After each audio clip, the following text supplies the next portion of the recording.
Prince Harry has catapulted himself back into the headlines, and this time he's waging war on the British press. In this episode of Sky News All Stars, Paul Murray, Rita Panahi, Steve Price and Peta Credlin, plus contributors, take a deep dive into the case of Prince Harry, the Duke of Delusion.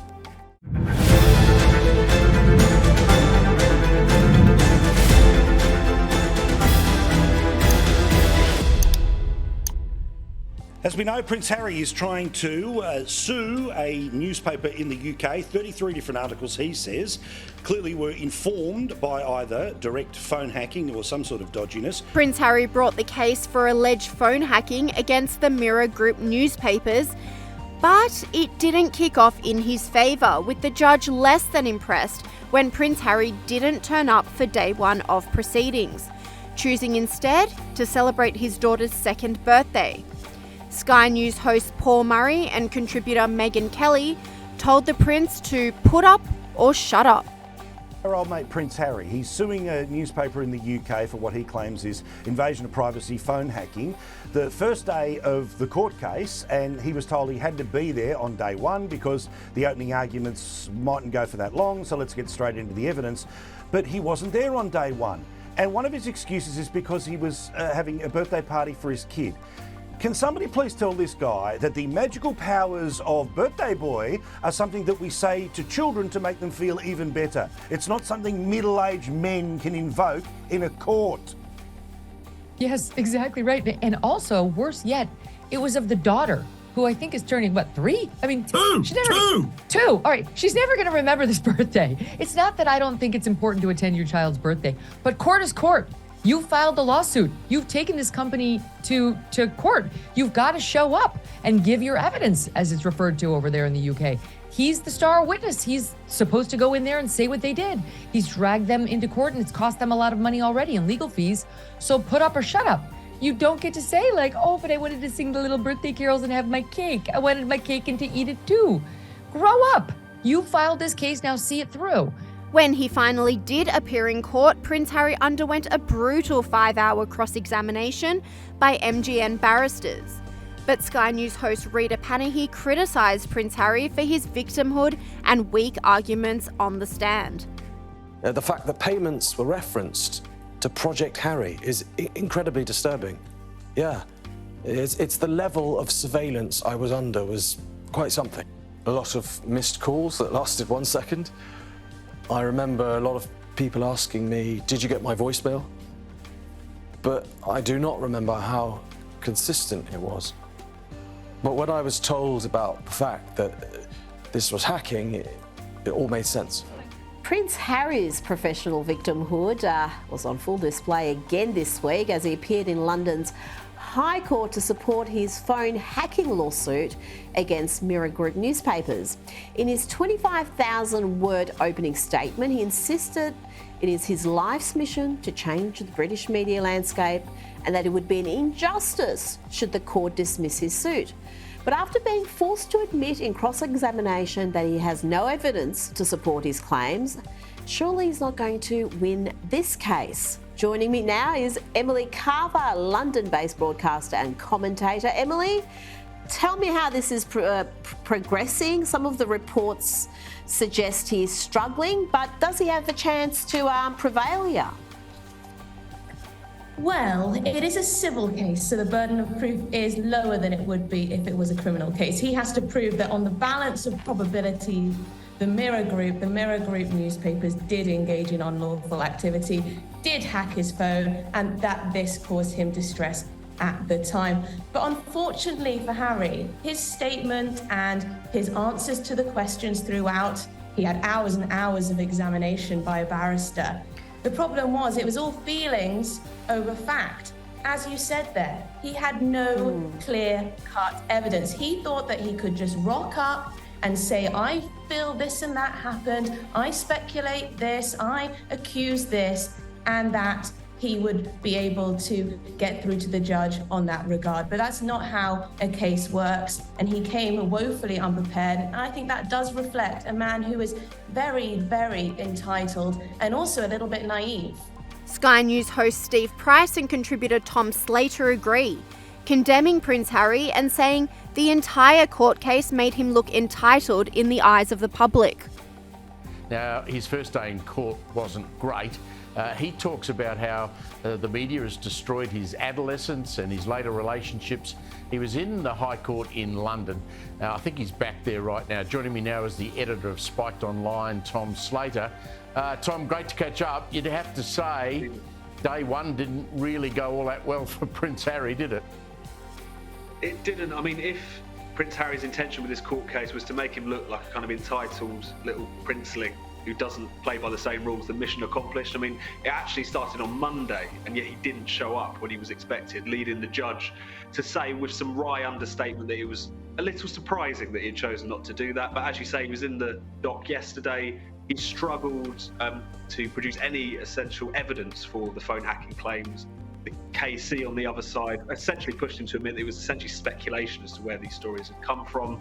It more embarrassingly, I had to point out that a lot of the stories in the Mirror Group newspapers that he was complaining about, they'd previously appeared in other newspapers. So if Harry wanted to make this look like this wasn't a vendetta against the press, it didn't go particularly well. And I dare say that because he's become so accustomed to very kind of soft soap interviews from Oprah Winfrey and the like. And Sky News host Shari Markson weighed in, adding Prince Harry was humiliated during cross-examination.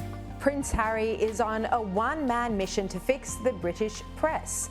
In his lawsuit against Mirror Group newspapers, he has said exactly this. He said both the British media and the British government are at rock bottom. But Prince Harry himself has faced 5 punishing and bruising hours of cross-examination. Some moments were humiliating for him. Joining me now to get the latest from London is GB News host Patrick Christys. Patrick, thank you very much for joining us to talk about this, the most high-profile global court case at the moment. Look, first fill us in on what the key highlights were for Prince Harry's first day in court, and we're about an hour away now from him turning up for his second day.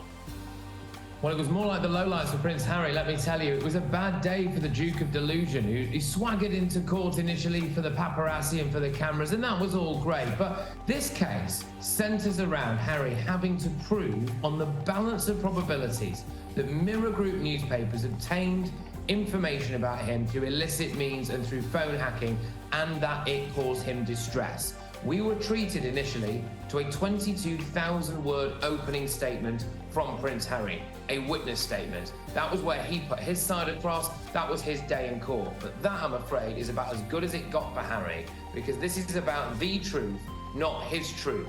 And it's about facts, and the facts were about as thin on the ground as his hair.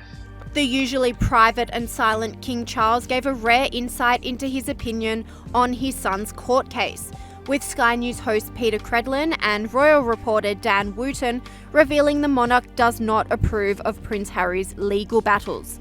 I actually think there are big tests for Harry over the next 24 hours. There's a reason, Peter, why he will be the first royal to give evidence in court like this since the 19th century. It's risky. King Charles described it as a suicide mission.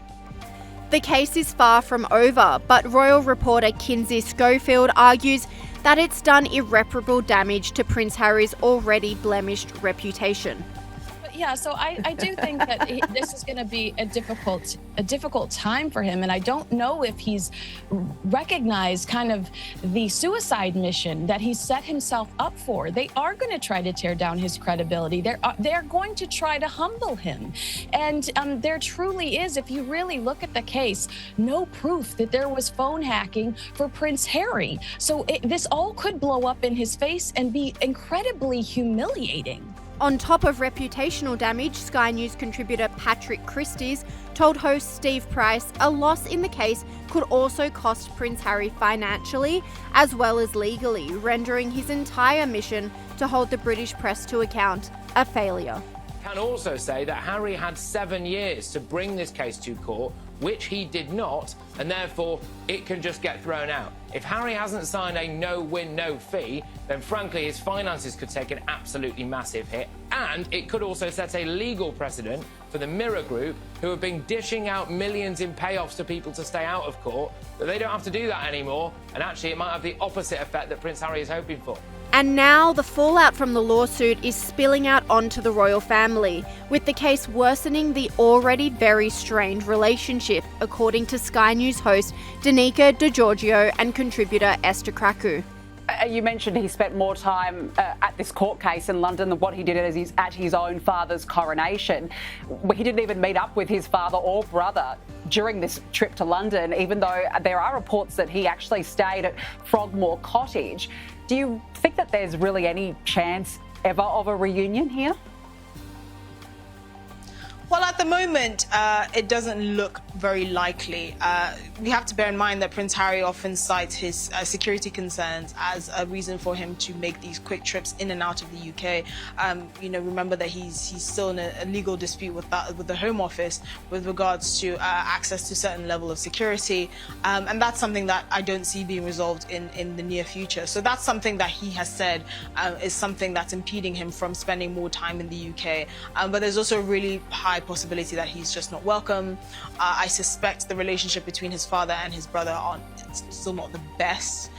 His wife and his children have certainly not made an appearance in the UK as well, so that could also buttress the security issues he keeps citing, as well as the fact that they just don't seem very welcome given the nature of the tension in the family that they've described in their Netflix documentary and in their book and in the Oprah interview. So it's not very surprising. I do think it's unfortunate, and at the end of the day, I've said this many times, the biggest losers in all of this is Prince Harry and Meghan's children, because they have basically no family other than Meghan Markle's mother, and they've been cut off from an entire half of their own heritage, even though they've somehow managed to retain their titles.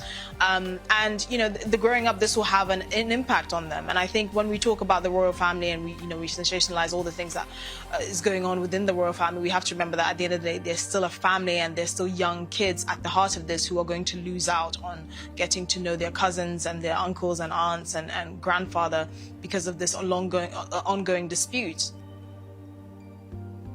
Well, that's it, and family's so important, and those kids probably, will never know their grandfather or their uncle. It's also been reported that Harry and Meghan won't even get an invite to the King's birthday parade, which is quite extraordinary. Prince Harry is on a mission to take on the British media to protect his wife and kids.